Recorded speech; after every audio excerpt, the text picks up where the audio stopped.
வணக்கம். மாலை முரசு செய்திகளை விரிவாக பார்ப்பதற்கு முன் தலைப்புச் செய்திகள். வடமேற்கு வங்கக்கடலில் நிலவி வரும் காற்றழுத்த தாழ்வு பகுதி அடுத்த 36 மணி நேரத்தில் வலுப்பெறக்கூடும் என வானிலை மையம் தகவல். மேற்கு வடமேற்கு திசையில் நகர்ந்து ஆழ்ந்த காற்றழுத்த தாழ்வு மண்டலமாக வலுப்பெறும் எனவும் எச்சரிக்கை.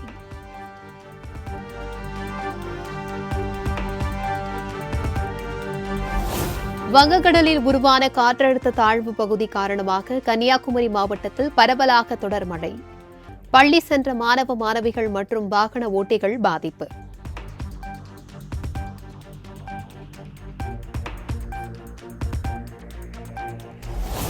மேற்கு தொடர்ச்சி மலை வனப்பகுதியில் பெய்து வரும் தொடர் மழையால் குற்றால அருவிகளில் நீர்வரத்து அதிகரிப்பு. குற்றால மெயின் அருவி மற்றும் ஐந்தருவியில் சுற்றுலா பயணிகள் குளிக்க தடை.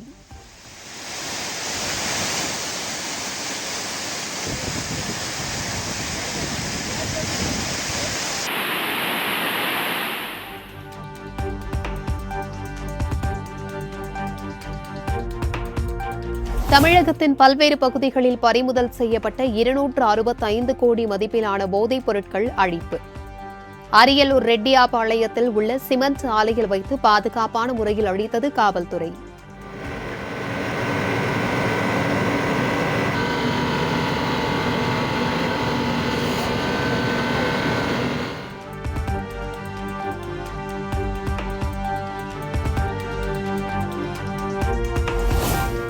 திருச்சி என்ஐடியில் மாணவிக்கு பாலியல் தொல்லை அளித்ததை கண்டித்து மாணவர்கள் நடத்திய போராட்டம் வாபஸ். மாவட்ட காவல் கண்காணிப்பாளர் வருண்குமார் நடத்திய பேச்சுவார்த்தையை அடுத்து கலைந்து சென்ற மாணவர்கள்.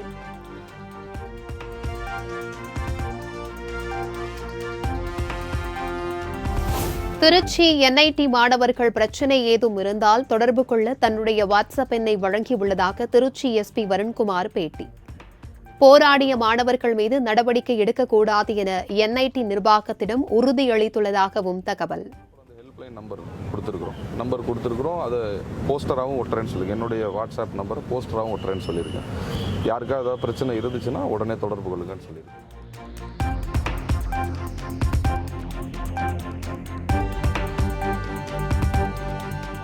ஆந்திர மாநிலம் கிருஷ்ணா மாவட்டத்தில் தனியார் பொறியியல் கல்லூரி மாணவிகள் விடுதி கழிவறையில் கேமரா கண்டுபிடிப்பு. சம்பந்தப்பட்டவர்களை கண்டறிந்து நடவடிக்கை எடுக்குமாறு மாணவிகள் போராட்டம்.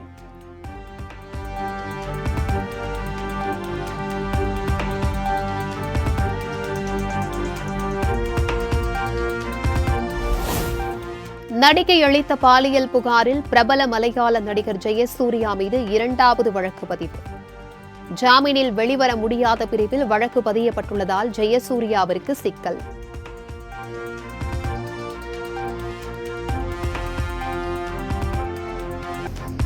சங்கராபுரம் அருகே முறையாக ரேஷன் பொருட்கள் வழங்காததால் நியாய விலைக் கடையை முற்றுகையிட்டு பொதுமக்கள் போராட்டம்.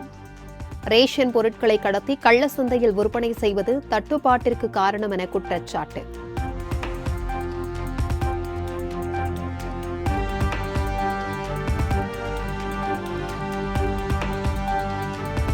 தமிழ்நாட்டிற்கு ஒரே நாளில் 900 கோடி ரூபாய் முதலீடு ஈர்க்கப்பட்டுள்ளதாக முதலமைச்சர் மு க ஸ்டாலின் பெருமிதம்.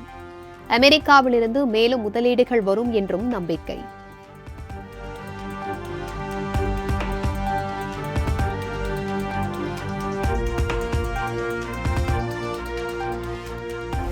அமெரிக்காவின் சான் பிரான்சிஸ்கோவில் முதலமைச்சர் மு க ஸ்டாலின் தலைமையில் முதலீட்டாளர்கள் மாநாடு. 6 நிறுவனங்களுடன் 900 கோடி ரூபாய் மதிப்பீட்டில் 4100 நபர்களுக்கு வேலைவாய்ப்பு அளிக்கும் வகையில் புரிந்துணர்வு ஒப்பந்தம்.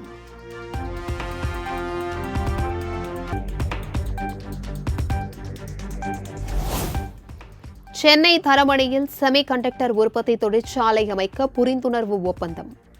சென்னை சிறுச்சேரியில் 450 கோடி ரூபாய் முதலீட்டில் நோக்கியா ஆலை அமைக்கவும் ஒப்பந்தம் கையெழுத்து.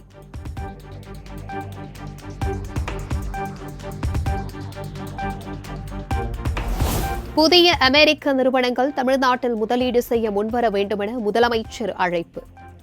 இந்தியாவின் மொத்த உள்நாட்டு உற்பத்தியில் தமிழ்நாட்டின் பங்கு அதிகம் என்றும் பெருமிதம். சிவப்பு கம்பளம் விரித்து தமிழ்நாடும் உங்களை வரவேற்க காத்திருக்கிறது.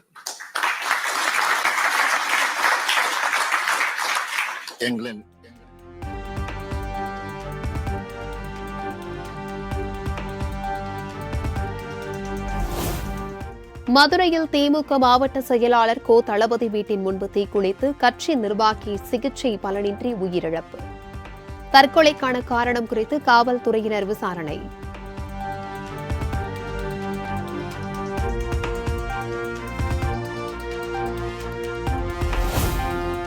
சென்னையில் நாளை தொடங்குகிறது ஃபார்முலா 4 கார் பந்தயம். காமராஜர் சாலையிலிருந்து பாரிஸ் கார்னர் வரை போக்குவரத்தில் மாற்றம்.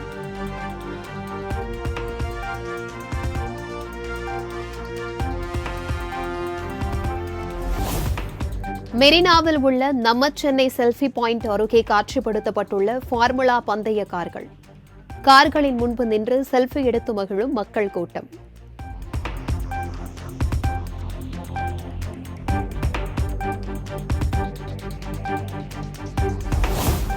சென்னை தேவுத்திடலில் நடைபெறும் ஃபார்முலா 4 கார் பந்தயத்திற்கான தீம் பாடல் வெளியீடு விளையாட்டுத்துறை அமைச்சர் உதயநிதி ஸ்டாலின் தமது எக்ஸ் தள பக்கத்தில் வெளியிட்டார்.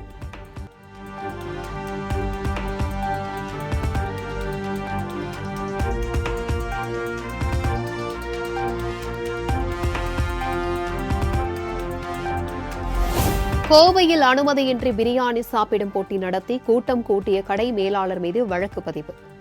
போக்குவரத்திற்கு இடையூறு ஏற்படுத்தியதாக போக்குவரத்து போலீசார் நடவடிக்கை.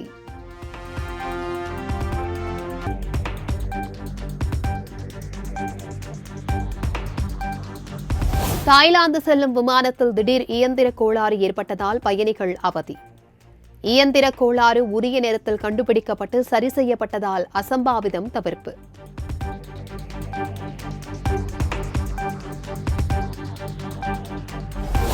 கோடநாடு எஸ்டேட் கொலை கொள்ளை வழக்கு வாளையார் மனோஜ் நீதிமன்றத்தில் ஆஜர். விசாரணையை செப்டம்பர் மாதம் 27ஆம் தேதிக்கு ஒத்திவைத்து உதகை நீதிமன்றம் உத்தரவு.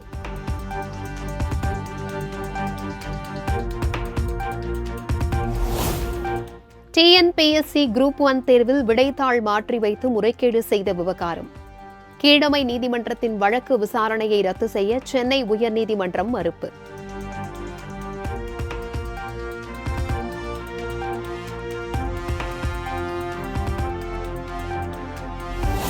இந்தியா முழுவதும் ஜாதி வாரிய கணக்கெடுப்பு நடத்த வேண்டும்.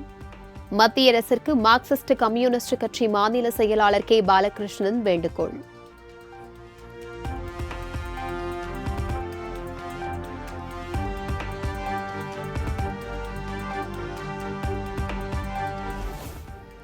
சாதிவாரி கணக்கெடுப்பு தொடர்பாக ஓபிசி நலத்துறைக்கான நாடாளுமன்ற குழு ஆலோசனை.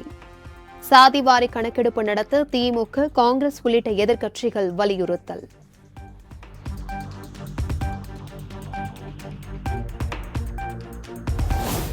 புதுச்சேரி அரசு மருத்துவமனையில் போதிய படுக்கை வசதி இல்லை என குற்றச்சாட்டு. நோயாளிகளை தரையில் படுக்க வைத்து சிகிச்சை அளிக்கும் வீடியோ சமூக வலைதளங்களில் வைரல்.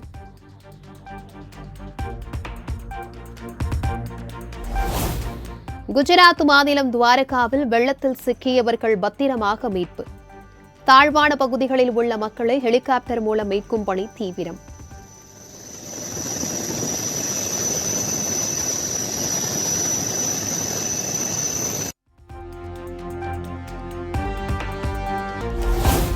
மகாராஷ்டிர மாநிலம் சிந்துதுர்க்கில் சத்ரபதி சிவாஜி சிலை உடைந்து விழுந்த விவகாரம்.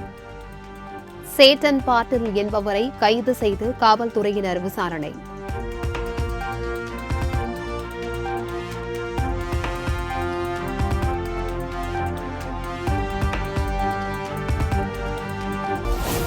டெஸ்ட் கிரிக்கெட்டில் 33 சதங்கள் விளாசி இங்கிலாந்து அணி வீரர் ஜோ ரூட் சாதனை. இலங்கைக்கு எதிரான 2வது டெஸ்ட் போட்டியில் அதிரடியாக சதமடித்து அசத்தல்.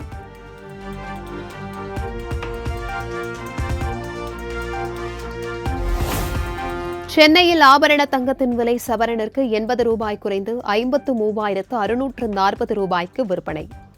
ஒரு சவரன் தங்கம் 6,705 விற்பனையாகிறது.